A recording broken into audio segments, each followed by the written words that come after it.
ಬಡ್ಡಿಗೆ ಬಡ್ಡಿ ಮೀಟರ್ ಬಡ್ತಿ. ಸಾಲ ಪಡೆಯುವ ಮುನ್ನ 100 ಬಾರಿ ಎಚ್ಚರ ವಹಿಸಿ.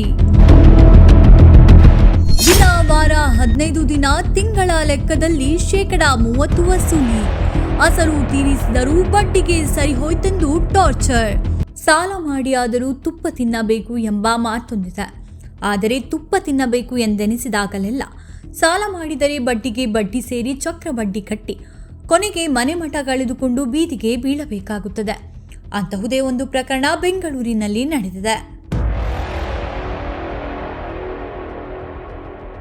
ಅವರಿಂದ ಪಡೆದ ಸಾಲ ತೀರಿಸಲು ಇವರಿಂದ ಸಾಲ, ಇವರ ಸಾಲ ತೀರಿಸಲು ಮತ್ತೆ ಇನ್ನೊಬ್ಬರಿಂದ ಸಾಲ, ಹೀಗೆ ಕೋಟ್ಯಾಂತರ ರೂಪಾಯಿ ಸಾಲ ಪಡೆದು ದುಬಾರಿ ಬಡ್ಡಿ ಕಟ್ಟಿ ಸಂಕಷ್ಟಕ್ಕೆ ಸಿಲುಕಿದ ಮಹಿಳೆಯೊಬ್ಬರು ಕೊನೆಗೆ ಬಡ್ಡಿ ಕಿರುಕುಳದಿಂದ ರಕ್ಷಣೆ ನೀಡುವಂತೆ ಸಹಕಾರ ಸಂಘಗಳ ಉಪನಿಬಂಧಕರ ಮೊರೆ ಹೋಗಿದ್ದು 3 ಮಹಿಳೆಯರು ಸೇರಿ 4 ವಿರುದ್ಧ ಬೆಂಗಳೂರು ನಗರ ಅಪರಾಧ ವಿಭಾಗದಲ್ಲಿ ಎಫ್ಐಆರ್ ದಾಖಲಾಗಿದೆ. ರಾಜ್ಯದಲ್ಲಿ ಹೊಸದಾಗಿ ಮೈಕ್ರೋಫೈನಾನ್ಸ್ ಹಾವಳಿ ನಿಯಂತ್ರಣಕ್ಕಾಗಿ ಜಾರಿಗೆ ತರಲಾಗಿರುವ ಕರ್ನಾಟಕ ಕಿರುಸಾಲ ಮತ್ತು ಸಣ್ಣ ಸಾಲ ಕಾಯ್ದೆಯಡಿ ದೂರು ದಾಖಲಾಗಿದೆ. ಸಹಕಾರ ಸಂಘಗಳ ಉಪನಿಬಂಧಕರಾದ ಮಾನಸ ಕೃಷ್ಣಪ್ಪ ಅವರು ಕೊಟ್ಟ ದೂರಿನ ಮೇರೆಗೆ ರಾಜಾಜಿನಗರದ ಅನಿಲ್, ಸುಮತಿ, ಲಲಿತಾ ಮತ್ತು ದುರ್ಗಾದೇವಿ ಎಂಬುವರ ವಿರುದ್ಧ ಎಫ್ಐಆರ್ ದಾಖಲಾಗಿದೆ. ಬಂಧನ ಭೀತಿ ಹಿನ್ನೆಲೆಯಲ್ಲಿ ಎಲ್ಲ ಆರೋಪಿಗಳು ಈಗಾಗಲೇ ನಿರೀಕ್ಷಣಾ ಜಾಮೀನು ಪಡೆದುಕೊಂಡಿದ್ದಾರೆ. ದೂರುದಾರರು ಹಾಗೂ ಆರೋಪಿಗಳ ಹೇಳಿಕೆಗಳನ್ನು ದಾಖಲಿಸಿಕೊಂಡು ತನಿಖೆ ಪೂರ್ಣಗೊಳಿಸಿರುವ ತನಿಖಾಧಿಕಾರಿಗಳು ದೋಷಾರೋಪ ಪಟ್ಟಿ ಸಿದ್ಧಪಡಿಸುತ್ತಿದ್ದಾರೆ.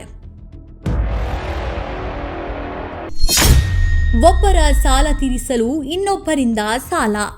ರಾಜಾಜಿನಗರದ ಪ್ರಕಾಶ್ ನಗರದಲ್ಲಿ ಸಣ್ಣ ಪುಟ್ಟ ವ್ಯಾಪಾರ ಮಾಡಿಕೊಂಡಿರುವ 30 ವರ್ಷದ ಅನಿತಾ ಎಂಬ ಮಹಿಳೆ ದೂರು ಕೊಟ್ಟಿದ್ದಾರೆ. 2018ರಿಂದ ಪರಿಚಯವಿದ್ದ ಪ್ರಕಾಶ್ ನಗರದ ರಾಘವೇಂದ್ರ ಮಠ ರಸ್ತೆಯಲ್ಲಿರುವ ತ್ರಿವೇಣಿ ಮೆಡಿಕಲ್ಸ್ ಅಂಗಡಿಯ ಮಾಲೀಕ ಅನಿಲ್ ಎಂಬುವರಿಂದ 5% ಬಡ್ಡಿಯಂತೆ 25 ಲಕ್ಷ ರೂಪಾಯಿ ಹಾಗೂ 7% ಬಡ್ಡಿಯಂತೆ 10 ಲಕ್ಷ ರೂಪಾಯಿ ಸೇರಿ ಒಟ್ಟು 35 ಲಕ್ಷ ರೂಪಾಯಿ ಸಾಲ ಪಡೆದಿದ್ದಾಗಿ ದೂರಿನಲ್ಲಿ ಉಲ್ಲೇಖಿಸಿದ್ದಾರೆ. ಸಾಲ ಪಡೆಯುವಾಗ 20 ಚೆಕ್ಗಳನ್ನು ಕೊಟ್ಟಿದ್ದೆ. ಆದರೆ ಸಾಲ ಸಂಪೂರ್ಣವಾಗಿ ತೀರುವಳಿ ಮಾಡಿ ಚೆಕ್ಗಳನ್ನು ವಾಪಸ್ ಕೊಡುವಂತೆ ಕೇಳಿದ್ದಕ್ಕೆ ಕಟ್ಟಿರುವ ಹಣವೆಲ್ಲ ಬಡ್ಡಿಗೆ ಜಮೆಯಾಗಿದೆ, ಇನ್ನೂ ಅಸಲು ತೀರಿಲ್ಲ ಎಂದು ಹೇಳಿದ್ದಾಗಿ ಮಹಿಳೆ ಆರೋಪಿಸಿದ್ದಾರೆ. ಕೊನೆಗೆ ಅನಿಲ್ ಅವರ ಸಾಲ ತೀರಿಸಲು ದುರ್ಗಾದೇವಿ ಎಂಬುವರ ಬಳಿ ಮಾಸಿಕ 5% ಬಡ್ಡಿಯಂತೆ ಹಂತವಾಗಿ 1.40 ಕೋಟಿ ರೂಪಾಯಿ ಸಾಲ ಪಡೆದಿದ್ದೆ. ಅವರು ಕೂಡ ದುಬಾರಿ ಬಡ್ಡಿ ವಸೂಲಿ ಮಾಡಿದ್ದರು. ಇದಾದ ನಂತರ ಸುಮತಿ ಎಂಬುವರು ಬಡ್ಡಿಗೆ ಸಾಲ ನೀಡುತ್ತಾರೆಂದು ತಿಳಿದು ಅವರಿಂದ ಮಾಸಿಕ 12% ಹಾಗೂ 20% ಬಡ್ಡಿ ದರದಲ್ಲಿ ಹಂತವಾಗಿ 28 ಲಕ್ಷ ರೂಪಾಯಿ ಪಡೆದಿದ್ದೆ. ಬಳಿಕ ಆನ್ಲೈನ್ ಮೂಲಕ 28 ಲಕ್ಷ ರೂಪಾಯಿ ಟ್ರಾನ್ಸ್ಫರ್ ಮಾಡಿ 15 ಲಕ್ಷ ರೂಪಾಯಿ ನಗದು ರೂಪದಲ್ಲಿ ವಾಪಸ್ ಕೊಟ್ಟಿದ್ದೆ. ಆದರೂ ಅಸಲು ಬಡ್ಡಿ ತೀರಿಸಿಲ್ಲ ಎಂದು ಕಿರುಕುಳ ಕೊಟ್ಟಿದ್ದಾಗಿ ಮಹಿಳೆ ದೂರಿನಲ್ಲಿ ಆರೋಪಿಸಿದ್ದಾರೆ. ಮಹಿಳೆಯ ಸಾಲದ ಪ್ರಕ್ರಿಯೆ ಇಷ್ಟಕ್ಕೆ ನಿಂತಿಲ್ಲ. ದುರ್ಗಾದೇವಿ ಅವರ ಬಳಿ ಪಡೆದಿದ್ದ ಸಾಲವನ್ನ ತೀರಿಸಲು ಲಲಿತಾ ಎಂಬುವರ ಬಳಿ 2023ರಲ್ಲಿ ಹಂತವಾಗಿ 85 ಲಕ್ಷ ರೂಪಾಯಿ ಸಾಲ ಪಡೆದಿದ್ದಾರೆ. ಇದಕ್ಕೆ ಭದ್ರತೆಯಾಗಿ 4 ಚೆಕ್ ಹಾಗೂ ಅಗ್ರಿಮೆಂಟ್ಗೆ ಸಹಿ ಮಾಡಿಸಿಕೊಂಡಿದ್ದಾರೆ. ತಿಂಗಳಿಗೆ 7% ಬಡ್ಡಿಯಂತೆ ಒಟ್ಟಾರೆಯಾಗಿ 1.20 ಕೋಟಿ ರೂಪಾಯಿ ಆನ್ಲೈನ್ನಲ್ಲಿ ಹಾಗೂ 40 ಲಕ್ಷ ರೂಪಾಯಿ ನಗದು ರೂಪದಲ್ಲಿ ಮರುಪಾವತಿಸಿರುವುದಾಗಿ ಮಹಿಳೆ ಹೇಳಿದ್ದಾರೆ. ಹಣ ಮರುಪಾವತಿಸಿದ್ದರೂ ಕೂಡ ಕೊಟ್ಟಿರುವ ಹಣವೆಲ್ಲ ಬಡ್ಡಿಗೆ ಜಮೆಯಾಗಿದೆ. ಅಸಲು ಹಣ ಕೊಟ್ಟು ನೀನು ಕೊಟ್ಟಿರುವ ಚೆಕ್ ಹಾಗೂ ಬಾಂಡ್ ಪೇಪರ್ ವಾಪಸ್ ಪಡೆಯುವಂತೆ ಕಿರುಕುಳ ಕೊಟ್ಟಿರುವುದಾಗಿ ಆರೋಪಿಸಿದ್ದಾರೆ. ನೆರವಿನ ನೆಪದಲ್ಲಿ ಸಾಲದ ಆರೋಪ. ಆರ್ಥಿಕ ಸಂಕಷ್ಟದ ಪರಿಸ್ಥಿತಿಯನ್ನ ತಿಳಿದುಕೊಂಡು ಒಬ್ಬರಿಗೊಬ್ಬರು ಮಾತನಾಡಿಕೊಂಡು ಸಹಾಯ ಮಾಡುವ ನೆಪದಲ್ಲಿ ಎಲ್ಲರೂ ಸೇರಿ ಸಾಲ ಕೊಟ್ಟು ಕಿರುಕುಳ ಕೊಟ್ಟಿದ್ದಾಗಿ ಮಹಿಳೆ ಆರೋಪಿಸಿದ್ದಾರೆ.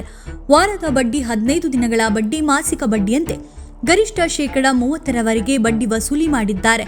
ಖಾಲಿ ಚೆಕ್ಗಳು ಹಾಗೂ ಅಗ್ರಿಮೆಂಟ್ ಮಾಡಿಸಿಕೊಂಡು ಸಾಲ ಮರುಪಾವತಿ ಮಾಡಿದರೂ ಕೂಡ ಇನ್ನಷ್ಟು ಕಿರುಕುಳ ಕೊಡುತ್ತಿದ್ದಾರೆ ಎಂದು ಮಹಿಳೆ ದೂರಿನಲ್ಲಿ ನಮೂದಿಸಿದ್ದಾರೆ. ತನಿಖೆಗೆ ಕಮಿಷನರ್ ಆದೇಶ. ಸಹಕಾರ ಸಂಘಗಳ ಉಪನಿಬಂಧಕರಾದ ಮಾನಸ ಕೃಷ್ಣಪ್ಪ ಆರೋಪಿಗಳ ವಿರುದ್ಧ ಕರ್ನಾಟಕ ಲೇವಾದೇವಿ ಕಾಯ್ದೆ 1961ರ ಅನ್ವಯ ಕಾನೂನು ಕ್ರಮ ಜರುಗಿಸಬೇಕು ಎಂದು ಪೊಲೀಸ್ ಆಯುಕ್ತರಿಗೆ ದೂರು ನೀಡಿದ್ದರು. ಇದನ್ನು ಪರಿಶೀಲಿಸಿದ ಆಯುಕ್ತರು ದೂರು ದಾಖಲಿಸಿಕೊಂಡು ತನಿಖೆ ನಡೆಸುವಂತೆ ಆದೇಶ ಹೊರಡಿಸಿದ ಹಿನ್ನೆಲೆಯಲ್ಲಿ ಸೆಪ್ಟೆಂಬರ್ 22ರಂದು ಸಿಸಿಬಿಯಲ್ಲಿ ಎಫ್ಐಆರ್ ದಾಖಲಾಗಿತ್ತು. ಎಫ್ಐಆರ್ ದಾಖಲಾಗುತ್ತಿದ್ದಂತೆ ನಿರೀಕ್ಷಣಾ ಜಾಮೀನು ಕೋರಿ ಆರೋಪಿಗಳು ಕೋರ್ಟ್ಗೆ ಅರ್ಜಿ ಸಲ್ಲಿಸಿದ್ದರು. ವಿಚಾರಣೆ ನಡೆಸಿದ ನ್ಯಾಯಾಲಯ ಷರತ್ತುಬದ್ಧ ನಿರೀಕ್ಷಣಾ ಜಾಮೀನನ್ನ ಮಂಜೂರು ಮಾಡಿದೆ.